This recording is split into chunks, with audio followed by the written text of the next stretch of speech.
Di antara kitab yang dipakai guru-guru kita sing dilanggengi Mbah Mun Maus niku kitab Ihya. Kula dari sekian cerita Ihya yang paling kula kenang niku bahwa ternyata Allah itu andaikan boleh dibahasakan niku cara berpikir tuh dalam bahasa tafsir disebut tanazul. Tanazul niku wong ben kaya orang kebanyakan. Saya ulang lagi supaya orang tuh kayak orang nopo kebanyakan. Ada dua ahli neraka yang dipanggil, yang satu ditakoi, "Cung ning neraka piye rasane?" "Syarru makan." "Mboten enak, Gusti." Terus mbek pangeran diken balik, "Ya wis kono cung mlayu balik nang neraka." Niku tiange lari kencang, sekencang-kencangnya. Semangate sumeneng ambek kon balik ning neraka. Ditakoki mbek pangeran, "Lho cung kon mara neraka kok seneng?" "Kula nu pun kapok, Gusti. Kula nu nyesal ketika di dunia nak jenengan utus niku lelat-lelet. Niki kula tobat dengan bukti dikan jenengan teng neraka kula mlayu." Lho pangeran akhirnya haru, wong kok semangate mlebu neraka kaya ngono. Mergo diperintah pangeran. Ya dados niki ijazah jenengan akan mlebu neraka jenengan sing semangat nggih. Karena zaman ning donya sering diperintah Allah mboten napa? Semangat. Nah niku kemungkinane dibarno, kemungkinane dipanggil. Lah tiyang niku terus dipanggil oleh Allah. Ya wis kaya wong apik. Tak kongkon nurut tenan, semangat tenan, terus dikan mlebu swarga. Nah niki ijazah pertama nggih. Dinaken mlebu neraka sing napa? Semangat. Sing kedua niku dipanggil niku plengakan lelat-lelet. Kados kula diutus Gus Mus niki nelpon kula mboten purun, akhirnya ning Bika jare matur Gus Subak. Turuti ya, aku diamuk Bika jare Bapak. Dados niki melibatkan sekian pihak untuk memaksa saya datang ke mriki. Aduh, repot nang sawang kempek niku. Repot. Mugi-mugi di sepuro ngoten.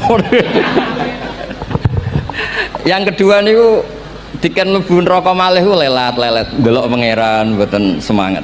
Ditakoki mbek pangeran, "Kenapa kamu tidak semangat?"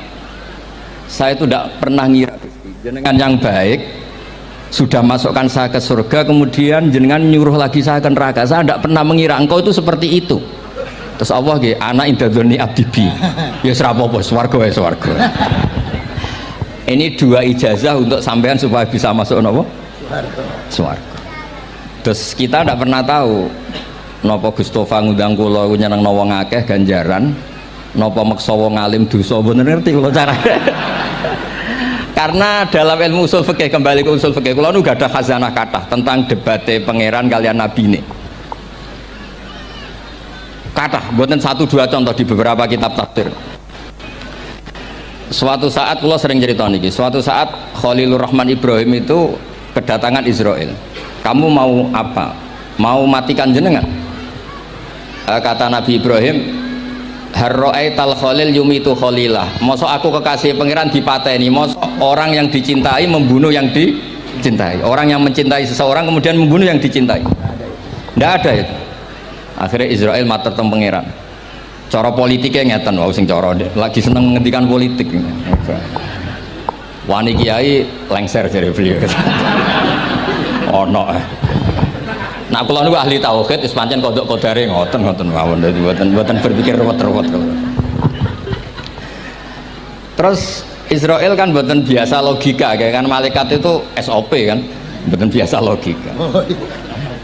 Akhirnya matur tu pangeran, kata Ibrahim, "Masa kekasih bunuh yang dikasih, masa yang mencintai bunuh yang dicintai." Tapi Ibrahim baru sadar ngadepi pangeran gitu, lebih pinter. Terus kan ketika Allah fakul lahu, katakan ke Ibrahim, "Harlo aital khalil yakrohu ayal ko khalilah." Mosok jari seneng aku kok ketemu aku rawani. Jari seneng kok rawani ketemu. Lah niki sampean angepin mati, monggo ngangge ilmu sing niki. Wong jari seneng pangeran kok rawani ketemu pangeran. Jeneng, seneng ketemu. Ibrahim seneng terus akhir. Yo mati saiki ora apa-apa mati saiki. Terus kedua niki cerita, karena ini pondok ilmu, orang harus biasa pakai logika usul fikih. Politik juga gitu. Nak kiai politik rawan kena syubhat. Tapi nak wong soleh oleh politik, kue ridho dipimpin wong fasik-fasik kabeh. Ya, mboten ngerti, mboten bener di pokoknya ngoten. Yes, itu memang logika usul napa? Fikih. Logika usul napa? Fikih. Ketika Nabi Adam badhe didamel niku materinya saking bumi. Pertama sing diutus Jibril. Jibril ambekan qabdatan minal ardi, segenggam bumi. Saya mau bikin Adam, materinya dari bumi. Setelah datang ke bumi mau ngambil ista'adzat billah. Maksudnya ista'adzat billah, a'udzu billahi minka, saya berlindung Allah dari kamu. Antasinani. Kalau dengar Gus Tofa dari ahli nahwu dados kula niki tak goleki tenan pancen syanahu mun mutaaddi bi nafsi. Mungkin nek dibuli ku antusinani kok panjang nanti cerita. Saya tidak ingin bagian dari saya diambil, kok aku bolong. Iku coro bumi itu sudah masalah. Terus akhirnya Jibril kembali, ya Allah, dia berlindung kepada engkau maka saya lindungi. Allah membenarkan Jibril, Mikail juga sama. Tapi ketika Israel, ini Israel itu masalah memang. Ketika disuruh ngambil bumi, buminya ista'adat billah, tetap diambil. A'udzu billahi minka antasinani, saya berlindung Allah supaya kamu tidak melukai saya, menciderai saya dengan mengambil bagian dari saya. Kata Israel, wa a'udzu billah alla unafidhu amroh. Saya juga a'udzu billah diperintah Allah kok tidak kasil, kudu kasil. Lah saya tidak tahu yang benar istilahnya Jibril apa istilahnya Israel. Terus memang sudut pandang. Makanya dulu ketika banyak pondok putri itu kiai-kiai kuno dulu itu menentang. Alasannya nggih, nak bojone jelas khawatir kiai ini kecobaan itu jelas nih. Tapi banyak kiai itu nggih khawatir tenan. Kecoba fitnatin nisa.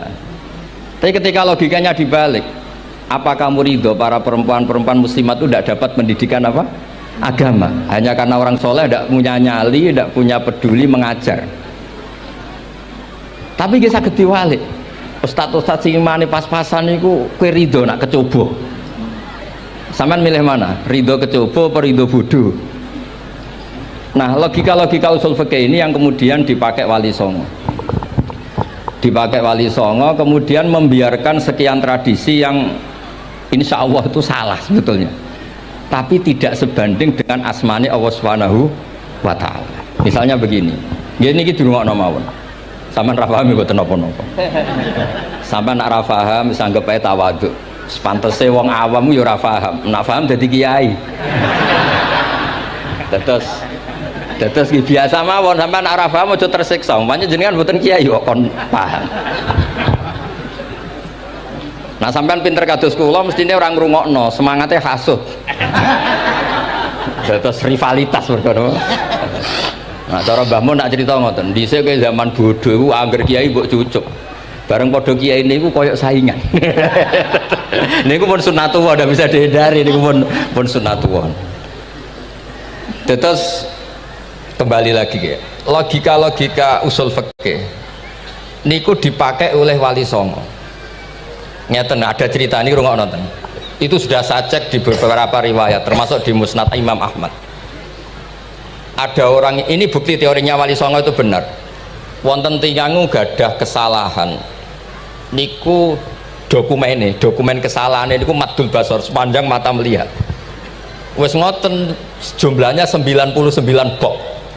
Kayak apa banyaknya? Per bok madul basor sepanjang mata nopo melihat.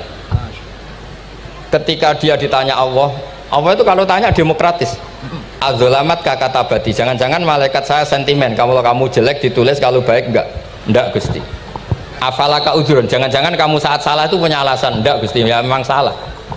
Tapi kata Allah, sudah kamu tenang saja, kamu punya ini. Itu hanya satu box, ya kira-kira kayak tempat jam tangan itu. Enggak, kamu punya ini, cukup ini. Terus malaikat tanya, ya Allah, apa artinya, apa ngefek itu kalau ditimbang dengan kejelekan sebanyak itu dengan satu box jam. Orang ini juga bilang, Gusti sudah ada usah ditimbang, nggak ngefek itu pasti kalah.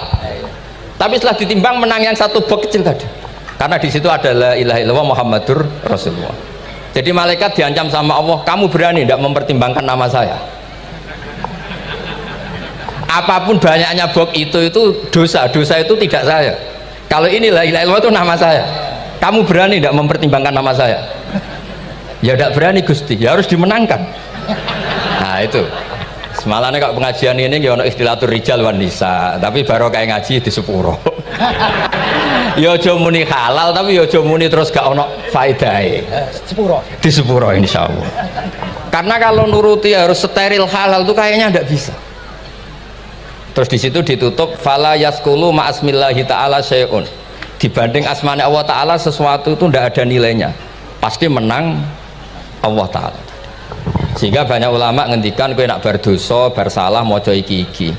Dan kalau Anda dosa misalnya catatannya satu box terus di bawah ada astagfirullah, malaikat ditanya sama Allah, kamu berani tidak mempertimbangkan nama saya disebut di situ? Enggak berani. Nah, saya ini ribuan orang yang ngundang, saya berani mengabaikan. Bareng ana wong ngaku mbah ya mbah tenan wae. Ya terus ngoten. Kowe wani gak mempertimbangkan Gustofa sing mantune Mbah Maimun. Ya.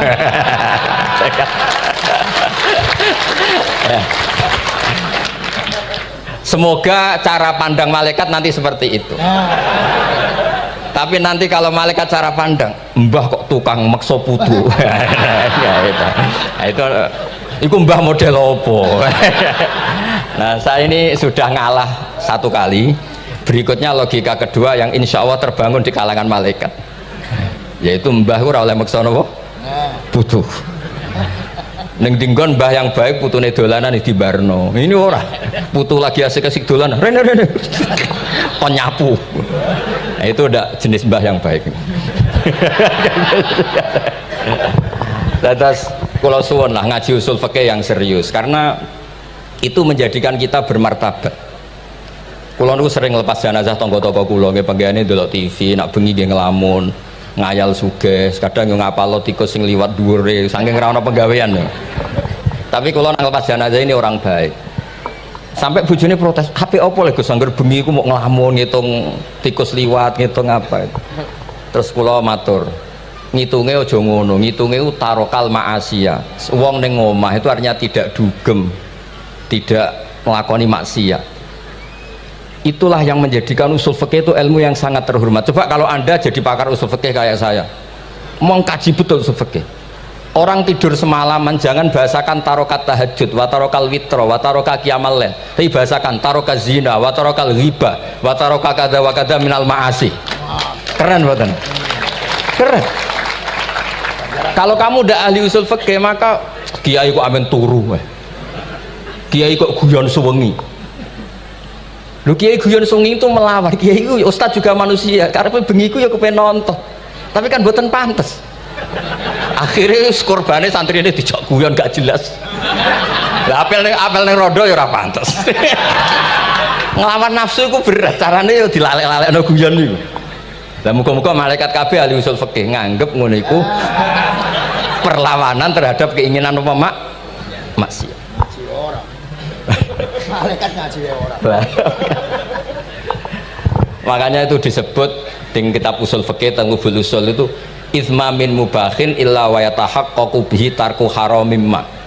Fa'il zamu minas sukun tarkul qatli wa minas sukut tarkul ghibah. Tidak ada sesuatu yang mubah kecuali saat Anda lakukan, saat itu juga Anda meninggalkan keharaman. Maka sebetulnya mubah ini punya nilai yang luar biasa yaitu tarkul haram atau tarkul ma'asi. Jadi sawangane sampean nang omah kukar-kukur, mlebu metu, kukar-kukur meneh, mlebu metu, bariku turu angop, ngorok. Nah, semoga malaikat ini al-usuli sehingga ngitung itu hadza tarokal ma'asiya kullaha. Hebat. Ini orang yang tinggal napa? Maksiat. Kayak nak malaikat itu jenis rada ekstrim. Alumni kempek suwengi ra tahajud ora witir ku alumni opo? Makanya kalau niku ngaji usul fikih terus supaya diperdengarkan ke malaikat. Supaya teorinya pakai usul napa? Fikih. Jadi kalau melihat kita melakukan mubah niku dihitung tarkul napa? Ma'as. Nah, ini pentingnya ngaji.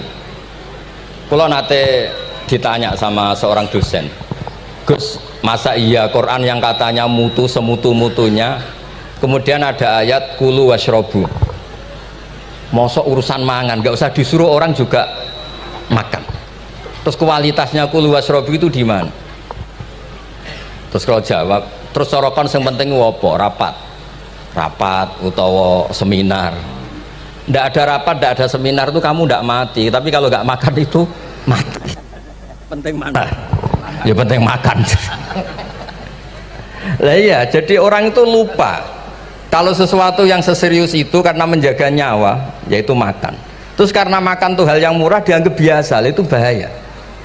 Sehingga sebetulnya yang kita bisa jadi wali lewat hal-hal keseharian tidak bisa jadi wali karena tadi. Saya punya hadis, ini mudah sekali untuk Anda jadi wali. Bahkan di atas wali lah. Inna woha ta'ala layar do anil abdi. Pakai inna masih pakai lam taukid. Inna woha layar do anil abdi ayakulal aklata fayahmadahu alaiha aw yasroba syarba fayahmadahu alaiha. Allah itu sangat ridho ada orang makan satu asupan kemudian dia muji Allah. Loh, orang tidak punya alpat itu tidak mati, tidak punya tanah ribuan hektar itu tidak mati, tapi kalau nggak makan sesuap nasi mati. Penting mana? Penting makan. Tapi gara-gara kamu tamak untuk syukur nunggu punya alpat, untuk syukur nunggu punya tanah banyak, Anda ini bodoh. Mau syukur saja syaratnya kok banyak. Jadi sebetulnya kalau kita mau jadi wali itu cukup setiap makan itu kamu syukur. Fayahmadahu alaiha aw yasroba syarba fayahmadahu alaiha. Makanya wali-wali dulu kalau didik raja yang sedang berkuasa itu ditanya, kamu raja besar, punya pengaruh besar, andaikan kamu di padang pasir dan kemudian Anda tidak mendapatkan air sama sekali, apakah kamu menggantikan kerajaan kamu demi beli satu seteguk air? Iya, akan saya beli karena saya kalau tidak minum mati. La tafroh bimulkin la yusawi jar'atamain. Kamu jangan bangga dengan sistem kekuasaan yang tidak senilai dengan seteguk air. Orang nggak jadi raja itu nggak mati, tapi kalau nggak minum mati. Terus akhirnya dosen itu tahu, wah berarti kuluwas robu itu luar biasa, Gus. Sangat luar biasa. Makan dan minum itu luar biasa. Makanya terus adat kiai mertamu mangan. Kalau tadi baru datang kon mangan, di sini ya ada mangan. Ya saya anggap aja itu proses jadi wali, ngoten Pak. Jadi segampang itu jadi wali. Nah, kemudian gara-gara torekoh terus jadi wali ku repot kon maca 10.000 wiridan kon opo. Kesuwen nih cara-cara kesuwen. Karena ini partai gak torekoh tadi itu. Dulu abahnya Mbah Maimun Mbah Zubair itu kalau disuruh wiridan lama-lama itu nggak mau. Sementing diridani pangeran, mau kok akeh-akeh. Nah, itu partainya partai ahlul ilmi. Ya partainya partai ahlul apa? Ilmi. Nah kemudian karena saya ini nekuni tafsir ya, itu saya kepengen ya menggerakkan supaya ilmu Quran itu menarik. Caranya apa? Cari sisi ekstrimnya. Kalau bolak-balik, kenapa sih orang nggak janggal? Nggak janggal itu udah iskal. Quran itu kan kalamu, salah lagi Quran itu kalamu. Masa iya Allah yang Tuhan kemudian ngendikan iya kana budu wa iya kanas tai. Kepadamu aku menyembah. Masa Allah ngendikan gitu pada kekasihnya Nabi Muhammad. Padahal Allah itu al-ma'bud bukan abid. Allah yang disembah bukan yang menyembah. Semua ahli tafsir, saya bukan bilang sebagian, semua ahli tafsir pasti ngendikan begini. Wa yuqaddaru qabla qaulihi ta'ala iyyaka na'budu qulu. Sebelum iyyaka na'budu itu ada kata yang disimpan yaitu qulu. Jadi iyyaka na'budu itu betul ngendikane Allah, cuma sudah dikasihkan Jibril kepada umatnya Rasulullah. Jadi Jibril bilang gini ke Rasulullah Muhammad qul iyyaka na'budu. Kemudian Nabi juga bilang ke umatnya qulu iyyaka na'budu. Jadi ini kalam Allah yang sudah milik kita. Nah berhubung milik kita sah mengatakan iya karena budi. Karena kalau tidak janggal, masa iya Allah berdoa ihdinas siratal mustaqim, tunjukkan kami jalan yang benar. Lah kalau ihdinas siratal mustaqim kalam Allah berarti kan Allah yang berdoa. Nah sehingga semua tafsir bilang sama. Wa yuqaddaru qabla qauli ihdinas siratal mustaqim qulu. Nah terus ada mufassir lain bilang jangan mulai iya karena butuh ya semuanya, mulai bismillah, qulu bismillahirrahmanirrahim. Masa iya Allah sendiri yang bilang bismillahirrahmanirrahim. Nah dengan tafsir seperti ini terus kita akhirnya lagi-lagi kembali ke usul fikih, kembali ke balaghah, kembali ke nahwu. Kalau ndak ya Anda akan menafsiri Quran pakai logika Anda sendiri. Sampai ada mungkirus sunnah. Pokoknya sementing kembali ke Quran. Orang roh Quran itu kayak apa? Saya kemarin ngaji di Sedan di daerah saya bilang Sayyidina Umar itu Islam sebelum minta hidayat. Khalid bin Walid ya Islam sebelumnya ya tidak minta hidayat. Lah itu kan janggal, padahal katanya Quran itu hudal lil muttaqin, petunjuk bagi mereka yang takwa. Padahal tidak ada sabkut takwa untuk Umar. Umar tidak pernah takwa, tapi nyatanya Islam. Bahkan dia masuk ke rumahnya Zaid bin Arqam itu mau bunuh Nabi, mau nyari Nabi, bukan mau Islam. Tapi ketika dengar iparnya membaca Toha ma anzalna alikal Qur'ana litasqa, kemudian dia masuk Islam. Lalu gimana tentang hudal lil muttaqin, petunjuk bagi mereka yang takwa? Banyak ulama yang mengatakan lil muttaqin itu balaghahnya lil iktifa, lil muttaqina wa ghairihim. Jadi Quran itu petunjuk bagi yang takwa dan yang tidak takwa. Dan itu di bahasa Arab sah. Di bahasa Arab sah. Misalnya gini ya, kalau sampean punya ponakan dolan, congcong nang mangan. Ya maksudnya ya mangan mbek ngombe, mangan tok seretan mati kan. Itu kan satu paket. Sarobila taqikumul harra wal barda. Pakaian yang melindungi dari panas, di situ nggak disebut wal barda, tapi artinya juga wal barda. Karena kalau tidak diartikan lil iktifa, nanti Quran itu memberi petunjuk bagi yang sudah muttaqin, corong doang nguyai segoro, wis takwa kok.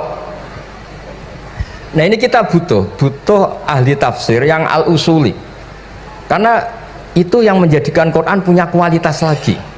Seolah lagi punya kualitas lagi. Kalau ndak, Quran tuh kayak biasa-biasa saja, kayak tadi kulu wasrobu, kayak dan seterusnya dan seterusnya. Jadi kalau suwun barokahnya hormat sama orang alim kados Ki Akil, Ki Siras dan tenaga keluarga mriki. Orang menghidupkan logika ilmu lagi. Jadi kalau seneng lah nak dalam Gusmus ahli ilmu boten krono niat fakir boten. Biar sampean ngerti lah kalau ngadepi ahlul ilmi itu pun boten level. Ahlul ilmi itu kalau punya logika itu tidak bisa dibantah.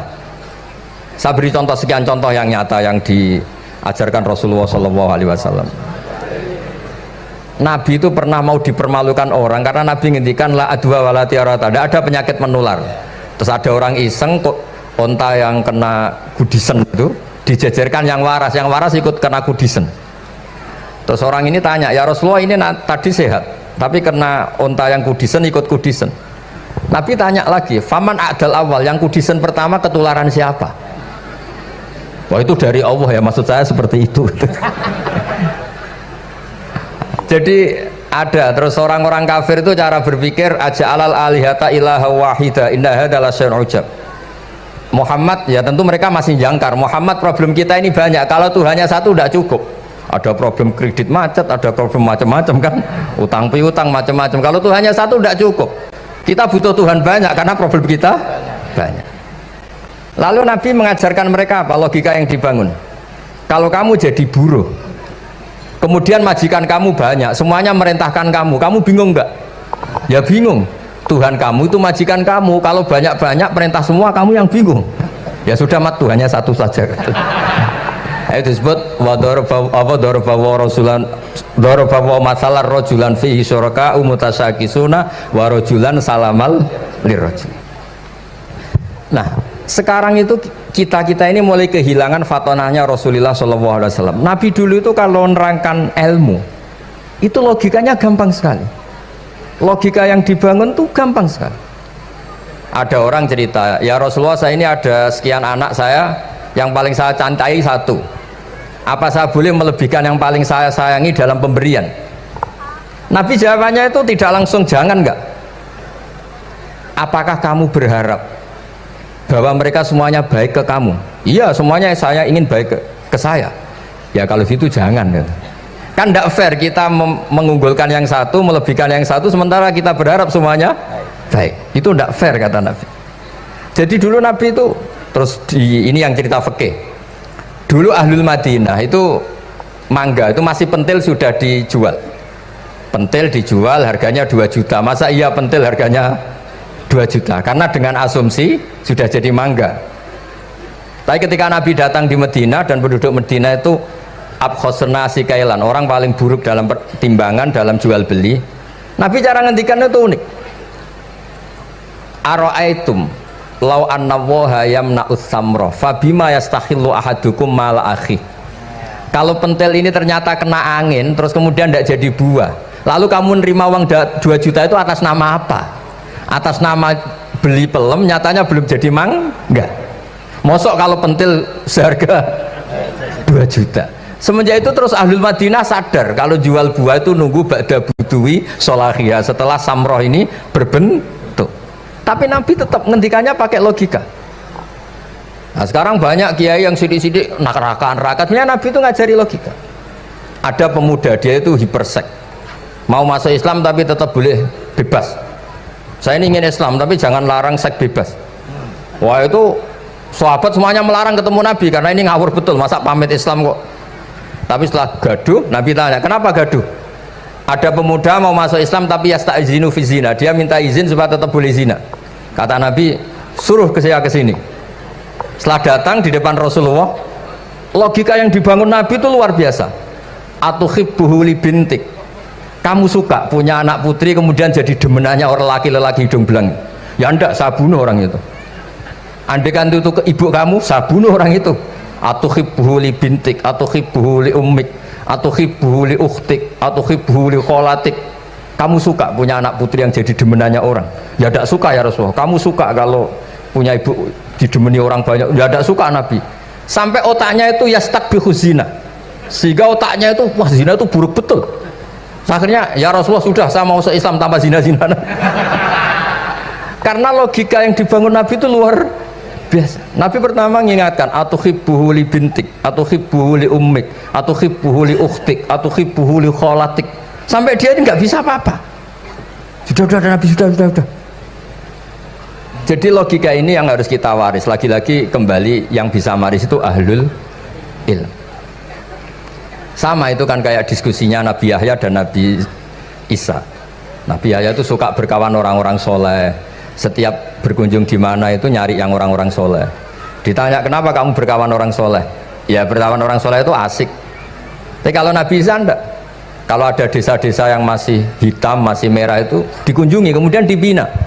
Ditanya sama Nabi Yahya, lima anda tanzilu ala syirarin nas, kok kamu kumpul orang-orang yang kayak gitu?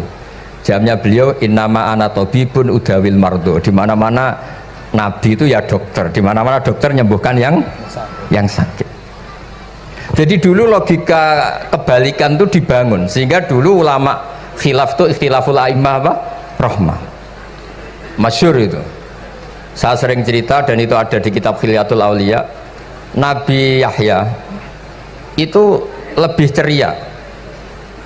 Nabi Isa itu agak sering cemburut. Atau kebalikannya, pokoknya yang satu tuh mali aro ka'abisan ka'annaka taqnatu mir rahmatillah.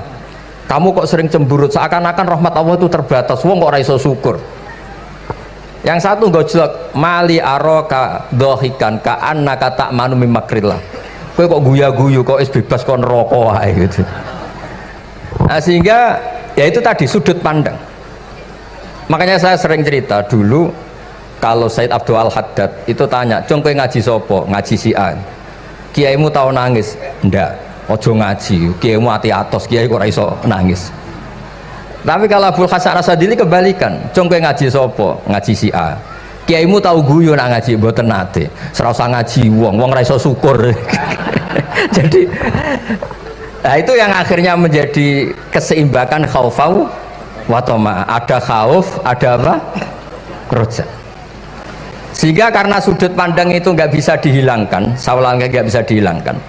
Ini yang sering diceritakan kisah itu kakaknya ini. Dulu Muhammad bin Hasan Asy-Syaibani, Imam Syafi'i itu lama sekali beliau jadi ulama top yang suka fikir. Dianggap fikir itu aman, ngeringankan hisab. Nggak jenengan fikir yang dihisab malaikat apanya kan? Kan nggak bisa ngisab jenengan, apa saja tidak punya. Punyanya problem. Nah setelah ngaji sama Imam Malik, Imam Syafi'i tanya, yang ilmunya setingkat jenengan siapa? Kata Imam Malik, sebetulnya Abu Hanifah, tapi orangnya sudah meninggal, tapi ada muridnya namanya Muhammad bin Hasan Asy-Syaibani. Kamu ke sana dari Madinah ke Irak, dulu tempatnya di Baghdad. Setelah di Irak, Muhammad bin Hasan Asy-Syaibani itu kalau ngitung uang tuh di meja, emasnya tuh banyak, uangnya banyak, dia hitung di meja, malah kaget. Saya ini gedeng kiai, kedunyan, ini ketemu kiai, kedunyan. Ya karena Muhammad bin Hasan Asy-Syaibani itu wali, kamu tanya, kamu heran ya ada kiai kaya? Iya. Ya sudah, kekayaan ini kasihkan orang fasik, biar dipakai demenan, dipakai mabuk, dipakai ini. Terus, ya jangan, kalau kena orang fasik bahaya, jenengan saja. Semenjak itu Imam Syafi'i mulai rodok seneng duit. Jadi ada ceritanya soalnya kok diangen-angen, nah terus keterusan umatnya kayak gini-gini tuh. Jadi ini cerita nopo istihad apa cerita nopo istihad. Sama pangkat juga sama. Gue seneng nak wong soleh-soleh tidak ikut ngurus negara ini, mau dikemanakan negara ini. Tapi ada yang berpikir gue seneng nak wong soleh terkontaminasi. Ya sudah monggo, sing serapayu jabat nggih berpikir zuhud. Sing payu ya berpikir politik. Yang penting semuanya itu berdasar ilmu. Yang penting itu semuanya berdasar apa? Ilmu. Karena ilmu ini basis yang paling diridani Allah Subhanahu wa taala. Masyhur itu di Ihya sering diceritakan Imam Ghazali, ana alim uhibbu kulla alim. Kata Allah, saya ini alim dan sangat mencintai orang alim. Karena orang alim ini yang tahu perspektif. Orang yang enggak, yang ngiranya, saya ulang lagi, yang ngiranya itu enggak ilmiah. Di depan orang alim itu sangat-sangat apa? Ilmiah. Yaitu tadi misalnya ada ayat wa min ayatihi manamukum billaili wan nahar. Masa iya tidur yang ngorok semua turunnya secara jelas kok jadi wa min ayatihi? Tanyakan ahli medis, sistem tubuh kita kalau nggak tidur itu kayak apa rusaknya? Dan toat pas-pasan ini satu-satunya solusi ya turu. Bengi ngempet kepen delok dangdut, delok dugem. Barang turu jebule esuk wis bar alhamdulillah. Cara melek iman kamu seberapa? Tarikan-tarikan maksiat posisi kamu terjaga bisa kalah kan? Tapi kalau tidur sukses kan tarkul maksinya. Nah, karena tidur itu sukses menghilangkan maksiat disebut wa min ayatihi manamukum billaili wan nahar. Sampai Imam Ghazali ngendikan di makalah itu, sehingga nanti ibadahnya umat ini di akhir zaman an-naumu, ibadah terbaiknya itu tidur. Jadi mulai maksud kula ngeten lho. Sampeyan anut jalur wong alim dia turu ya ibadah, tengok-tengok ya ibadah, jagongan nggih ibadah, gojol-gojolkan ambek kanca nggih napa? Ibadah. Karena ini semuanya kul bi fadlillah bi rahmati fa bidzalika napa? Falyafrahu. Tapi kalau kamu tidak punya basis ilmu, adanya suudzon. Kiai kok jagongan guyon sewengi kiai opo? Kiai kok turu sewengi ku kiai, karena basisnya ada ilmu. Padahal jelas ketika Rasulullah bikin urutan kebaikan, pertama Nabi ngendikan kamu menolong orang. Jika tidak bisa, terakhir Nabi ngendikan takufu syarraka anin nas fa innaha shadaqatun minka ala nafsik. Tadi beliau juga cerita di nasihat Imam idza lam tuhsin fala tusi. Kalau tidak bisa berbuat baik, setidaknya kamu tidak berbuat jelek sama orang lain. Dan potongan ini paling gampang apa? Tidur kan? Wis sampean nak turu wis ra zina, ra maling, ra ngrasani wong wis ora tusik. Nah, dengan konstruksi usul fikih seperti itu kamu tahu kualitas ayat wa min ayatihi manamukum billaili wan nahar. Ya sama, ternyata makan itu yang menjaga nyawa, ternyata makan itu yang menjadikan syukur. Kalau kamu nggak percaya puasa, sama nak poso gedang goreng mewah. Gedang goreng itu mewah, air satu teguk itu mewah. Makanya kalau lama dulu ada santri kepengen mangan enak, ya saya ingin mangan enak gini-gini, caranya gimana? Itu rumusnya ada sate, ada mie ayam. Idamuhu alju, kalau kamu ingin enak lauknya itu lapar. Ya kalau kita kalau puasa itu semuanya kan enak. Nah itu lagi-lagi basisnya itu ilmu. Nah sekarang banyak orang yang sudah tidak peduli dengan ilmu, kayak ijazah dilakoni kan. Jadi kayak wiridan la ilaha illallah itu sebetulnya harus dibarengi dengan ilmu. Ini yang terakhir supaya nggak lama-lama. La ilaha illallah itu basisnya ilmu. Surga yang begitu mewah itu dibikin juga bagi yang melafadzkan la ilaha illallah. Neraka yang begitu ekstrim, sampai kalau benda dijatuhkan dari atas ke neraka itu sampai bawah nunggu 70 tahun. Bisa kamu bayangkan kalau kamu di dalam, naiknya susah itu. Ini dijatuhkan ke neraka itu sampai bawah nunggu berapa? 70 tahun. Loh, neraka sebegitu ekstrim itu dibikin untuk yang menolak la ilaha. Berarti kalimat ini kalimat spesial. Kalimat yang neraka dibikin ya atas nama itu yang menolak, surga dibikin juga atas nama itu yang menerima. Itu satu saktinya la ilaha illallah. Sakti kedua, orang kafir 70 tahun ngelafadzkan la ilaha illallah sekali langsung dihukumi mukmin. Yufar lahum maqad salam. Qul lil ladzina kafaru iyantahu yufar lahum maqad salam. Orang yang melafadzkan la ilaha illallah Muhammadur Rasulullah itu dosa 70 tahun kafir itu hilang semua. Tapi gara-gara ada ilmu terus diumumkan tahlil dening Kiai Haji Niam mesti sing nguri, wah sawi gue mesti gue. Padahal kalau kamu tahu ilmunya tadi, ini kalimat yang luar biasa, kalimat yang bisa melebur dosa. Bahkan dalam mazhab Sadiliyah itu unik, kalau kamu wiridan la ilaha illallah itu jangan istighfar dulu, istighfarnya belakangan. Alasannya Abdul Hasan As-Sadili itu fa'lam annahu la ilaha illallah wastaghfir li dzambik li hadhil kalimah. Orang kafir 70 tahun dia istighfar 100 kali nggak akan dimaafkan Allah, tapi ngelafatkan la ilaha illallah langsung dimaafkan. Jadi orang bisa dimaafkan tuh barokahnya la ilaha illallah.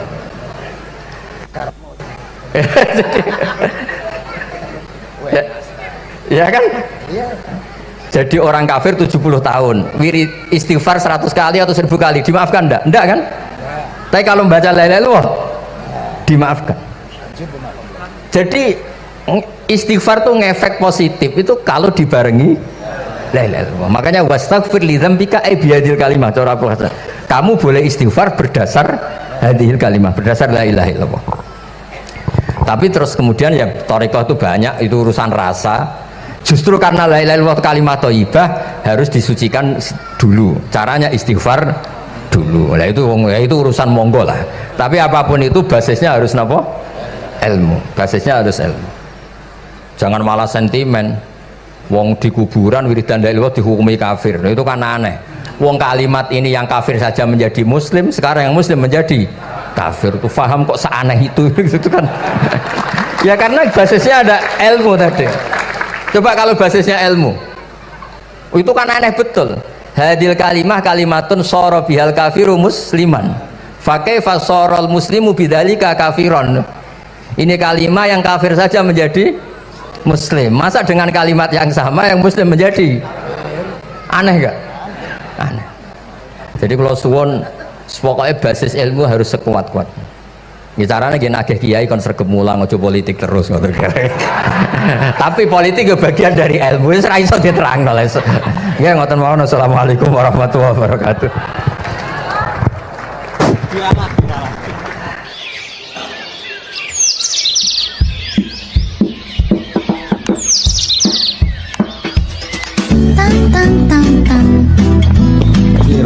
Cuma mereka yang tanya itu biyen belajar piye kok iso alim kaya ngono, ya kan? Nah, terangkan Gus, terangkan. Mati.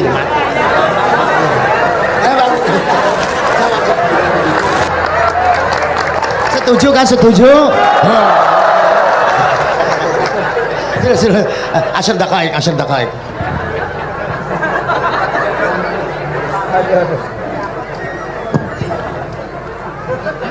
Andaikan pertanyaan itu ke Mbah Mun, mungkin jawabnya gurune sopo.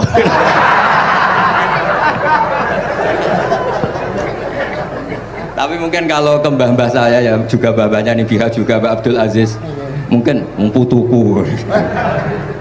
Tapi kalau saya ingin cerita tentang saya paling ya, aku sregep. Ya yang jelas tuh dari kafadlu yuti apa mayas. Tapi gini, kalau ini menghormati bahasa saya ini, kalau ijazah begini, dulu Mbak Mun tuh sering cerita juga bahasa hal. Kena kepengen ngalim, ku sinau sedurunge ngaji. Ya, misalnya kamu ngaji takrib atau ngaji wahab sama Mbah Mun, kamu baca dulu sebelum ngaji.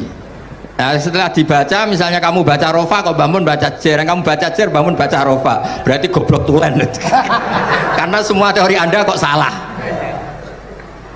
Ya misalnya Mbah Mun baca wadakaro sopa al-musonifu, kamu baca wadakaro al-musonif. Berarti kan goblok banget itu. Ya kan ada cerita gitu, ada orang tuh nggak tahu betul Gus maknanya lam tardiman itu apa. Lam tardiman dicari di kamus tuh udah ada, ternyata itu di head lam tarodaman. Dia baca satu lam tardimannya dicari di kamus sampai hidup mati lagi agak ada. Nah, jadi kamu baca dulu, misalnya di bab khed lam taro naringali sapa mar'ah daman ing geteh. Ternyata ngaji Mbah Mun paginya jadi baca lam taro daman. Jadi kalau kamu malamnya baca lam tardiman loh kok.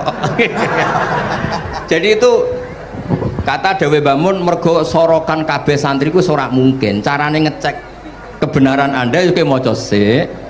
Nanti kalau kemiripannya 50% ya separuh alim. Kalau 70% ya serontok alim. Tapi nanti kalau kemiripannya sampai 100% Nggak mungkin. dan berkali-kali, ya berarti kan sudah luar biasa. Jadi yang ngaji sama Ki Mustafa, Ki Niam, saya mohon santri-santri itu belajar dulu, biar bisa ngecek nanti guru saya baca kayak apa. Waduh salah ya Gus. Kenapa lah? Udah salah. Karena kiai itu kalau salah ya mau ngalah. Ini ceritanya bangun betul. Ada kiai nggak tahu apa kakean mergawe, kakean politik nggak tahu. Wal babi lan walang. Terus ada santri, kulo gak ada makna kok walang, lawang. Ya walang sing lawang cung. Mau ngalah. Terus watini lan wit alu. Gurune maca alu. Kulo gak ada makna kok elo. Lah ya wit telu kena gua alu cung. Tapi saya menangi kiai itu kalah sama santri itu. Saroko nyolong sapa wong albedo tangi anduk. Terus gurunya kaget. Cung kok anduk, cung. Bareng didelok endok. Karena kalau pegon kan anduk sama endok itu podo ya. Ini ada podo. Tapi kiainya akhirnya kalah. Memangnya nyolong anduk boleh? Yo ora cung, yo haram, yo podo ae kalau gitu nyolong. Nyolong endok ya haram, nyolong anduk haram. Lo cerita itu masyhur itu.